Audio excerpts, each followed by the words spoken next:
Olá, bem-vindos a mais um estudo do Grupo Espírita Bom Jesus. E hoje, dando continuidade ao estudo do Livro dos Médiuns, vamos ver o capítulo 4, que trata a respeito dos sistemas. Quando os fenômenos espíritas começaram a surgir, muitos tentaram explicá-los sem aceitar os espíritos em si. Kardec, neste capítulo, analisa as teorias com um método e razão, mostrando que o espiritismo não nasceu da crença cega, mas da observação séria e comparativa. No contexto histórico, onde há fenômeno novo, surgem interpretações precipitadas. Antes que a doutrina se estruturasse, múltiplas teorias tentaram explicar os fenômenos espíritas. Dentre essas teorias surge então o que Kardec chamou de sistemas, e dentro dos quais muitos tentaram negar a existência dos espíritos, tentando definir os fenômenos sem qualquer embasamento. Então, como tudo que é novo, naquela época não foi diferente, né? Quando surgiu os fenômenos espíritas, muitas pessoas começaram a justificar o que era aquilo, dar pitacos, e aí foi surgindo as teorias. Essas teorias Kardec nomeou como sistemas, os quais foram agora divididos em categorias, né, já que são vários, para melhor explicar para vocês. Então, dentro desses sistemas, Kardec nos cita o sistema da negação. A negação sistemática é a postura não explicação. Ele recusa-se a aceitar, não significa compreender. Muitos preferiam classificar os fenômenos como fraude e ilusão. E dentro desses sistemas de negação temos o charlatanismo, a loucura, a alucinação, o músculo estalante, causas físicas e de reflexo. Então, esmiuçando cada um deles, né, de uma forma bem resumida, temos que naquela época aqueles que tentaram, né, justificar os fenômenos negando eles, né, dizendo que eles não existiam, atribuíram então primeiramente ao charlatanismo, o que a gente não pode culpar eles, porque muitas pessoas utilizavam da boa fé de outras, né, dizendo que faziam mágica e coisa, e por fim era tudo enganação. Então as pessoas partindo dessa premissa, né, que existiam muitos charlatões na época que tentavam ter vantagens em cima dos fenômenos espíritas, atribuíam todos os fenômenos então a charlatanismo. Depois a loucura. Toda vez que uma pessoa falava demais em manifestação mediúnica, dizia muito ver espíritos, era tratado como louca. Então, sempre que tinha esses excessos de manifestação, eram tratada loucura. Mas isso não cabia para a nobreza, né? Isso era para as pessoas comuns. Então, quando era uma pessoa nobre, eles não diziam que era louco, eles diziam que a pessoa tinha alucinação e justificavam com algo que ela tinha comido, alguma medicação que tinha tomado, sol quente. Diziam, não, fulano está tendo alucinações. Depois tem o músculo estalante. O músculo estalante é um músculo que todos nós temos dentro do ouvido, que de fato, por vezes, ele estala. Assim como outros músculos que ficam pulando, né, na face ou alguma parte do corpo, involuntariamente, o do ouvido também pode pular. Então, eles diziam, às vezes, quando alguém ouvia alguma coisa, é o músculo estalante, não é fenômeno mediúnico, não.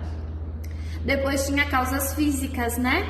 Então, tudo que acontecia era porque, por exemplo, um garfo entortou. Ficou muito tempo no calor, daí pegou frio, entortou. Não era um fenômeno mediúnico, né? Se surgisse alguma coisa, tinha uma causa física também. Foi o tempo, foi não sei o que. Sempre justificavam com algo físico, né? Ou que a pessoa fez alguma coisa, né? Que foi alguém que fez aquilo, que aquilo não surgiu do nada. Tinha uma causa física, material por trás. E depois tinha os reflexos, né? Se alguém fazia uma psicografia, era reflexo da pessoa. E por que o reflexo? Porque como eles não podiam justificar com coisa física, dizendo que a pessoa estava escrevendo fingindo, que a pessoa estava falando com uma voz diferente porque era físico dela, né? Eles diziam que era um reflexo. Por exemplo, quem não consegue escrever porque é analfabeto, como que vai psicografar? Então a pessoa psicografava, mas eles diziam que era um reflexo da pessoa, que não era conhecimento de fato e não era fenômeno mediúnico. Depois temos os sistemas do sobrenatural e do maravilhoso, né? Tudo que acontecia era sobrenatural. E isso fugia do sistema de Kardec, né? Que sempre tem explicação dentro do espiritismo das leis da natureza. Então o espiritismo amplia o conceito de natureza. Nada é sobrenatural. tudo obedece às leis ainda desconhecidas. Chamar de milagre é admitir que existe uma ignorância por trás das causas. O Espiritismo ensina que os fenômenos mediúnicos se inserem na ordem natural, apenas pertencem às leis que escapam do conhecimento do materialista tradicional. Então, no capítulo passado, a gente viu que de nada existe o sobrenatural e o maravilhoso, que tudo, na verdade, tem explicação, só que muitas coisas ainda não são do conhecimento humano, muitas coisas a gente ainda vive na ignorância. Depois temos o sistema demoníaco, o qual ainda é muito utilizado nos dias de hoje, né? Então, a qualidade moral da mensagem revela sua origem, diz Kardec. O mal absoluto não produz ensinamentos elevados e consoladores. Kardec refuta essa teoria demoníaca com base na coerência moral.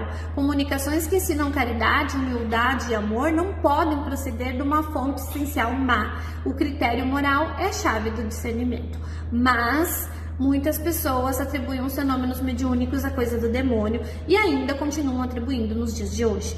É muito comum algumas igrejas, quando as pessoas têm uma, entre aspas, incorporação, né, uma manifestação mediúnica dentro das igrejas, eles tentam exorcizar a pessoa dizendo que é obra do demônio. E não é o demônio, é apenas um espírito que ainda não está evoluído o suficiente e se divertindo com aquela situação. Mas ainda acontece. Então, sempre que tem um fenômeno, muitas igrejas ainda atribuem nos dias de hoje a coisas do demônio. Aqui agora vamos classificar como um sistema exclusivista. No sistema exclusivista, eles só aceitam as manifestações mediúnicas de espíritos muito elevados, né? O que é o contrário da demoníaca, que é só espírito elevado que pode, se não for elevado, não pode. E assim nós temos que o sistema exclusivista, só espíritos elevados podem. A diversidade das comunicações demonstra as pluralidades do espírito. Se as inteligências variam, não podem provir de uma única entidade. As manifestações revelam níveis diferentes de conhecimento, linguagem e moralidade. Essa diversidade confirma a existência de múltiplos espíritos em diversos graus evolutivos. Então não é exclusividade de espíritos elevados às manifestações mediúnicas e nem dos demoníacos, né? Na verdade, todos os espíritos têm capacidade de comunicação, assim como nós podemos desencarnar e vir nos comunicar. Então, naquela época, eles não aceitavam isso, daí criaram esse sistema exclusivista. E aqui também a gente ainda vê nos dias de hoje algumas religiões atribuir ao Espírito Santo. Isso mesmo, é o Espírito Santo. Quando vem algo bonito, uma mensagem bonita, não é um espírito qualquer, um autor qualquer, é somente o Espírito Santo. Temos agora os sistemas anímicos. A alma do médium participa, mas não é uma causa única, né? Há fenômenos que ultrapassam o conhecimento e a consciência do médium.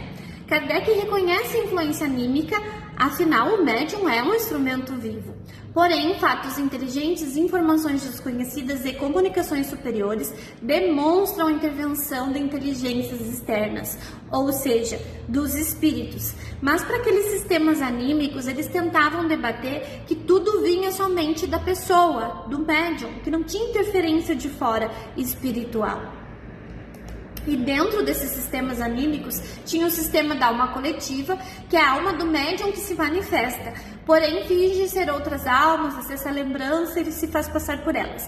Aqui eles entendiam que existia um médium, que ele podia trazer comunicações, mas que não existia um espírito que vinha se comunicar através dele, utilizar ele para comunicação, mas que era o próprio espírito dele, que num estado de transe, né, que num estado mediúnico, ele trazia essas informações. E até podia fingir ser outras pessoas e trazer informações que tinha escutado que estava no cérebro dele, no subconsciente. Então aqui eles diziam que era tudo do corpo anímico, do corpo humano, não era algo espiritual. Sistema sonambúlico, o médium em estágio de dormência acessa a inteligência oculta, informações do subconsciente. Aqui eles já diziam que somente quando a pessoa estava dormindo, estava no estado sonâmbulo, ela conseguia acessar essas informações que ficavam no subconsciente dela, ou ao redor, captar essas informações. Ainda excluíam que vinha de forma externa, né? Que os espíritos traziam para o médium essas informações. Então ela acreditava que estava guardada no subconsciente, que um dia ele viu um programa de TV que ele não se lembrava que falava sobre aquilo. Mesmo que se ele falasse em outra língua que era desconhecida dele, que ele não tinha estudado, diziam que ele podia ter visto em algum lugar e que no estado sonambúlico ele acessava essa linguagem, mas que não era um espírito. E por fim, nós tínhamos os sistemas espirituais. Aqui vamos classificar esses sistemas como espirituais pelo fato de já aceitarem a existência dos espíritos. Mas Kardec aqui faz uma breve análise sobre o que alguns autores da época tentaram explicar como origem dos fenômenos. Não para endossá-los, mas para mostrar os equívocos ou limitações da época, buscando apontar a lógica que existia à época antes do surgimento da doutrina. Então aqui, esses sistemas espirituais, eles já acreditavam na existência dos espíritos, mas ainda tinha alguns equívocos nas suas colocações, que nós vamos ver agora a seguir. Então, dentro dos sistemas espirituais, temos o sistema monoespírita. Um único espírito se comunica com todos os homens. Então, esse aqui era muito utilizado também pela igreja, especialmente a igreja católica, que ela aceitava que existia um espírito que podia vir se comunicar, mas ele era um único espírito. Quem era esse espírito? Jesus Cristo, né? Só Jesus que podia se comunicar, outro espírito não. Sistema poliespírita. Vários espíritos são capazes de contribuir para uma mesma manifestação com um único médium. Aqui eles acreditavam que um médium era capaz de fazer uma mensagem falada ou psicografada, mas que podia ser vários espíritos, que uma avalanche de espíritos ficava em volta dele, um dizia uma coisa, outro dizia outra, e saía essa mensagem poliespírita, né? E depois Kardec demonstrou que não, né? Que dois espíritos não conseguem ocupar o mesmo espaço. Agora, quando é audiente, sim, o médium consegue ouvir um espírito aqui, ouvir o outro, isso sim, e trazer as mensagens poliespíritas dele. Então, de fato, existe esse sistema poliespírita, ele é real, mas não é com toda a mensagem, não é com toda a manifestação, como se pensavam algumas teorias da época. Depois tem o sistema da alma material. Aqui ele não se acredita na existência da alma e do perispírito, ou seja, dos nossos três corpos, né? Mas sim que o perispírito é a própria alma, que o perispírito e a alma, o espírito é a mesma coisa. Então ele acredita em dois corpos, nós temos o corpo físico e o espírito. Não acredita no corpo fluídico. A doutrina espírita Kardec descobriu depois, através dos estudos, que nós temos o perispírito, que também é conhecido como cordão de prata ou corpo fluídico. O espírito, ele é feito somente de energia, né? Ele não tem o fluido universal e nem o fluido anímico nosso, material. Ele é somente energia, ele é muito sutil. Então, para que ele possa se ligar ao nosso corpo, temos o perispírito. O perispírito, ele é o nosso corpo fluídico. É como se o perispírito fosse o cérebro do nosso espírito. Nosso corpo físico tem um cérebro. No cérebro fica guardada todas as nossas informações, traumas, queixas, gostos. Tudo que a gente tem enquanto a gente está encarnado vem do nosso cérebro, esse sistema nervoso, a ansiedade, os medos. E o nosso perispírito, ele vai registrando os nossos traumas, os nossos gostos também nesse cérebro espiritual fluídico que é o perispírito. E ele transmite essas informações para o espírito. Então não seria possível a ligação do espírito direto num corpo físico, porque são duas matérias muito diferentes, é só energia e aqui nós somos só material, né, físico. E o corpo fluídico, ele é o que liga, tanto que no ato da morte ele é cortado, nosso perispírito é desligado, né? Então, o perispírito pode ser chamado assim, como o nosso segundo corpo, o corpo fluídico. Trago para vocês uma pequena ilustração onde demonstra bem isso. O corpo físico, ele é denso, tem uma forma bem anímica, né, humana. O perispírito, ele já não tem essa forma tão humana, ele também registra as nossas preferências, as nossas muitas vivências, então pode que, como tá ali na imagem, o perispírito se pareça mais feminino, enquanto o corpo físico presente é masculino, né? Então, por isso também que tem às vezes esses conflitos de identidade, que tudo fica registrado no nosso perispírito. Traumas, por exemplo, o corpo físico tem medo da água, mas ele nunca se afogou. Da onde vem esse medo? Do registro do perispírito. Já o espírito não vai ter medo de água, porque o espírito não vai se afogar, né? O espírito também não tem sexo, não tem uma preferência, nós somos energia, nós somos parte do universo e da essência divina. Então essas preferências, esses medos ficam registrados no perispírito que vão passando de encarnação pós-encarnação para o nosso corpo físico. E aí chegamos ao método espírita, que é o de Kardec, né? O espiritismo nasce com o confronto das ideias. A verdade se fortalece quando submetida à análise. Kardec apresenta os sistemas para demonstrar que a doutrina não teme questionamentos. Ao contrário, ela se consolida pela comparação universal dos ensinamentos e pelo crivo da razão. O perigo não está apenas nos sistemas antigos, né, mas nos modernos. Negar por orgulho, aceitar por emoção ou fantasiar por medo são desvios do equilíbrio. O capítulo nos convida à maturidade espiritual, nem a incredulidade sistemática, nem a credulidade ingênua. O espírita verdadeiro estuda, analisa, pondera e submete tudo ao seu critério moral e racional. Então eu trouxe para vocês, para ilustrar também uma forma de hoje, né, trazer isso aqui para nossa atualidade. Por exemplo, as mensagens que circulam nas redes sociais. Quando você recebe uma mensagem, algo que é novo para você, que até então você não conhecia, você vai repassar, vai compartilhar com muitas pessoas, você vai negar na hora, vai dizer, isso aqui não existe, isso aqui é mentira. Ou tu vai morrer de medo, vai dizer, meu Deus, que horror, isso daqui é coisa do demônio, não deveria existir, tomara que não exista. Ou você vai verificar a fonte, o fundamento, a necessidade daquilo que está na matéria, na informação e que benefício isso pode trazer para nós, para depois compartilhar e assimilar. Assim também é com o nosso dia a dia, né? Com os fenômenos mediúnicos, eles passam por tudo isso. Ainda temos um segundo exemplo, que é as IAs, né? Quando foi falado na IA, muita gente disse que isso ia ser utilizado somente para fraude, que não ia ter benefício nenhum. Foi uma negação total. Outras pessoas acharam que era o demônio, né, que estava se manifestando, que como é que é copiar voz, como é que é copiar imagem, como é que é fazer as coisas por nós, que isso era coisa do demônio para entrar nos lares. Outras pessoas acharam que era tudo maravilhoso, sobrenatural, que isso era coisa, né, vinda de outra natureza.